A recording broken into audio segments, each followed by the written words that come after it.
गुजरात के चरोतर प्रदेश के वड़ताल धाम में स्थित है भगवान स्वामी नारायण के ज्ञान के प्रकाश से दे दीप्यमान ये बाग, जिसे ज्ञान बाग के नाम से भी जाना जाता है। ये वो स्थल है जहाँ भगवान स्वामी नारायण ने कई लीलाएं रची हैं। ये पावन धरा हमेशा हरिभक्तों एवं संतों से सुसज्जित रही है। यही वो जगह है जहाँ संप्रदाय के वो महान संतों गोपालानंद स्वामी एवं नित्यानंद स्वामी जी की समाधियां हैं।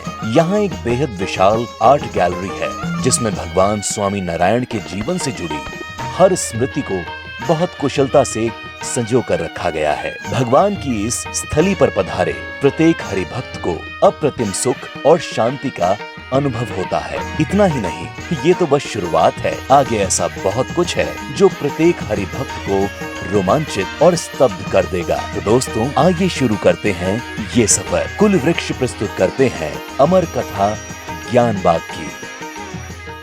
भगवान स्वामी नारायण वड़ताल में पधारते थे, तब ज्ञान बाग जो है वहाँ पर निवास स्थान था उनका। वहाँ जो एक इमली का वृक्ष है, भगवान स्वामी नारायण निवास करते थे जब मंदिर नहीं बना था तब। और ज्ञान बाग में स्वामी नारायण भगवान ने अनेकों लीला द्वारा भक्तजनों को अनेक प्रकार का सुख दिया था। रंग लीला का महोत्सव मनाते थे, फिर दीपोत्सवी का उत्सव मनाते थे। दोस्तों, अब तक आपने ज्ञान बाग के प्रमुख संत लालजी भगत जी के मुख से ज्ञान बाग का इतिहास और भगवान स्वामी नारायण के ज्ञान बाग से संबंध के बारे में जाना।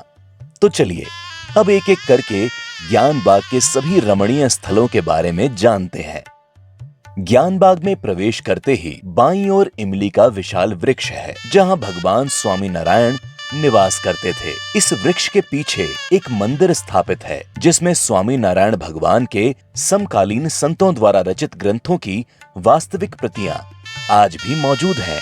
इस मंदिर में भगवान के चरणारविंद भी विराजमान है और उसके नीचे एक शिलापट्ट पर एक संदेश अंकित है जो कि इस प्रकार है। इस अप्रतिम एवं प्रसादिक स्थान पर विशाल इमली का वृक्ष था जहाँ श्री जी महाराज ने कई प्रवचन दिए एवं इस वृक्ष की सूखी शाखाओं पर संतों ने अपनी झोलियां लटकाकर निवास भी किया। इन्हीं शाखाओं पर भगवान स्वामी नारायण हिंडोला डालकर विराजमान हुए हैं। इस स्थान के दर्शन करने वाले का कल्याण हो। अस्तु। ज्ञान बाग में प्रवेश करते ही प्रमुख द्वार के सम्मुख आपको जो ये स्मारक दिखाई देता है, जहाँ पर 10 फुट ऊंचा मंच है, इस स्थान को ओटा भी कहा जाता है, जिस पर विराजित होकर स्वामी नारायण भगवान उपदेश देते थे। ओटा से पूर्व की दिशा में बना ये स्मारक वो स्थल है जहाँ भगवान स्वामी नारायण अपने भक्तों और संतों के साथ मिलकर रंगोत्सव यानी होली का पर्व मनाया करते थे। यहाँ भगवान के समय के 2 कुंड आज भी मौजूद हैं, जिसमें रंग भरकर भगवान स्वामी नारायण अपने भक्तों को प्रेम पिचकारी से तरबतर कर देते थे। पिचकारी लिए हाथ में रंग भीजी रहे हैं, फाट भरी है गुलाल की डारत अत ही उमंग। जब स्वामी नारायण भगवान सब उत्सव मनाते थे तो उनके जो समकालीन संत वो सब उसका विवरण लिखते थे, वो आज भी मौजूद है। ज्ञान बाग के परिसर में वर्गाकार हिंडोला भी स्थापित है, जिसके बारे में कहा जाता है कि इसी वर्गाकार इमारत में स्वामी नारायण भगवान ने भक्तों को एक साथ 12 स्वरूपों में दर्शन दिए थे। उन्हीं 12 स्वरूपों को आप ज्ञान बाग की विशाल आर्ट गैलरी में एक डिस्प्ले के माध्यम से देख सकते हैं। ये पावन धरा स्वामी नारायण भगवान की लीलाओं से सुसज्जित तो है ही, साथ ही साथ यहाँ संप्रदाय के 2 महान संत गोपालानंद स्वामी व नित्यानंद स्वामी की समाधियां भी विराजमान हैं, जिनके दर्शन का लाभ संप्रदाय के हजारों लाखों लोगों को मिलता है। इन महान संतों की समाधियों से जब हम पूर्व की दिशा में आगे बढ़ते हैं तो एक प्राचीन कुआं भी देखने को मिलता है, जिसके बारे में ये कहा जाता है कि स्वयं भगवान स्वामी नारायण इसी कुएं का जल ग्रहण किया करते थे तथा वे इसी कुएं के जल से स्नान भी किया करते थे।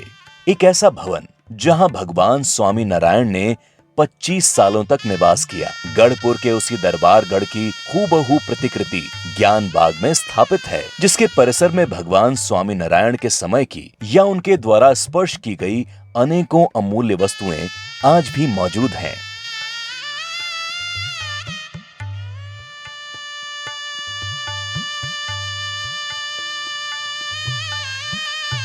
इस परिसर में मौजूद हर एक अमूल्य वस्तुओं की देखरेख की व्यवस्था कई सालों से ज्ञान बाग व इसके भक्तों द्वारा की जा रही है। ये पटारा बोला जाता है। ये बहुत हैवी होता है। जो भी गहने होते हैं, कॉस्टली चीज़ें होती है, वो उसमें रखते हैं। जैसे हमारे सेफ डिपॉजिट होते हैं ना, उसी तरह गांव में ऐसे पटारे होते हैं। खुलेगा नहीं एक आदमी से। और कहीं में तो परम्यूटेशन कॉम्बिनेशन की कीज आती है, 4-5 लॉक खोलो तो आप अंदर जा सकते हो। ये सब जो पटारे जो है उसको भगवान का कहीं ना कहीं संबंध है। उसका स्पर्श किया हो, कहीं पे किसी घर में भगवान गए हो तो वहाँ ये पटारा हो, ऐसा। ये सब ताले हैं, लॉक, ये सब चाबियाँ हैं। ये जो झूला है ना, ये इसको ढोलिया बोलते हैं। वैसे इसको नीचे रखते हैं और जब स्लैंट आराम करना हो तो आराम भी कर सकते हो। वो स्लैंट है पीछे, तो वो ढोलिया बोलते हैं।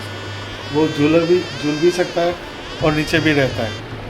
मगर जो उसके पाया जो है नीचे के फुट, वो उसकी पैटर्न ओरिजिनल है, 200 साल पुराना। अब बड़ी एजिस पॉइंटेड हो अंदर नहीं स्पेयर अंदर ना जी से वागेन कन्वेंशनल आर्ट। सौराष्ट्र का कल्चर है। तोरण, ये सब तोरण जो है ना, ये सौराष्ट्र में जो करिया और जो होते हैं ना, कन्या को देते हैं लग्न में, तो उसका सेंटिमेंट जुड़ा होता है। तो वो लोगों यहाँ डोनेट किया हुआ है। इस प्रतिमा को 1975-76 में नेशनल अवार्ड में छपाई और सजावट पर राज पुरस्कार, प्रथम पुरस्कार। ज्ञानबाग के परिसर में मौजूद ये दरबारगढ़ अपनी कलात्मक संरचना के कारण भक्तों के लिए आकर्षण का एक बड़ा केंद्र है। यहाँ तरह तरह की पारंपरिक, पुरातन और कलात्मक वस्तुएं बहुत सावधानी से सहेज कर रखी गई हैं। सब ये ध्यान रखते हैं जसू भाई, ये दरबारगढ़ की सब देखभाल ये करते हैं। रात को यहीं पर सो जाते हैं ये सब साफ रखते हैं। ये सब क्या देखने में बहुत अच्छा लगता है, मगर मेंटेनेंस की बात आती है ना तो पसीना छूट जाता है।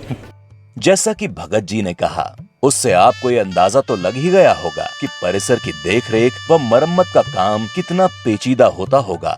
इतना ही नहीं दोस्तों, ज्ञान बाग में विविध प्रकार की आर्ट गैलरीज भी हैं, जिनमें हजारों की संख्या में भगवान स्वामी नारायण के जीवन से जुड़ी पेंटिंग्स मौजूद हैं। तो वहीं दूसरी ओर ज्ञान बाग के परिसर में ही अनेकों कुशल चित्रकारों द्वारा प्रतिदिन इन अत्यंत लुभावनी पेंटिंग्स का बनाया जाना भी जारी है। इस पूरी कलात्मक प्रक्रिया का बारीकी से निरीक्षण खुद लाल जी भगत जी महाराज करते हैं। तो दोस्तों आइए आपको लिए चलते हैं ज्ञान बाग की प्रमुख 3 मंजिला भव्य आर्ट गैलरी में, जिसको स्वामी नारायण धाम के नाम से भी जाना जाता है।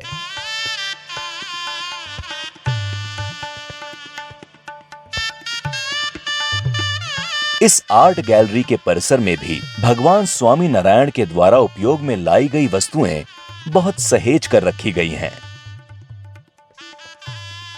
ये उस नीम के वृक्ष के अवशेष हैं जो गढ़पुर के दरबारगढ़ में भगवान स्वामी नारायण के समय मौजूद हुआ करता था। यहाँ प्रवेश करते ही भगवान व उनकी जननी और जनक पिता के भी आपको दर्शन होंगे।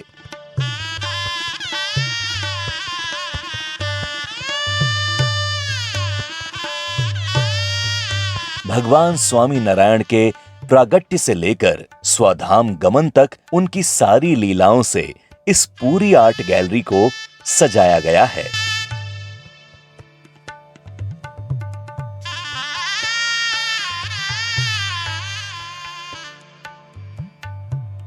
इसी आर्ट गैलरी के परिसर में एक हवेली नुमा गैलरी है, जहां भगवान के द्वारा उपयोग में लाई गई प्रत्येक वस्तु आज भी मौजूद है। दोस्तों, यही वो वस्त्र व अलंकार हैं जिन्हें 200 वर्षों पूर्व भगवान स्वामी नारायण के स्पर्श का सौभाग्य प्राप्त हुआ था। ज्ञान बाग के सेवादारों ने आज भी इन अमूल्य वस्तुओं को बहुत बारीकी से सहेज कर रखा हुआ है।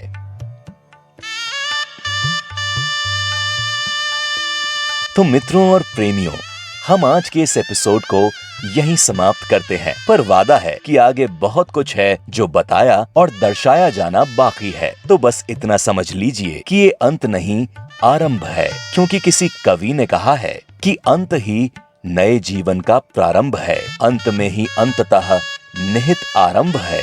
ये अंत नहीं, आरंभ है। सब्सक्राइब करें कुलवृक्ष के YouTube चैनल को और रोजाना की अपडेट्स के लिए बेल आइकन को दबाना ना भूलें।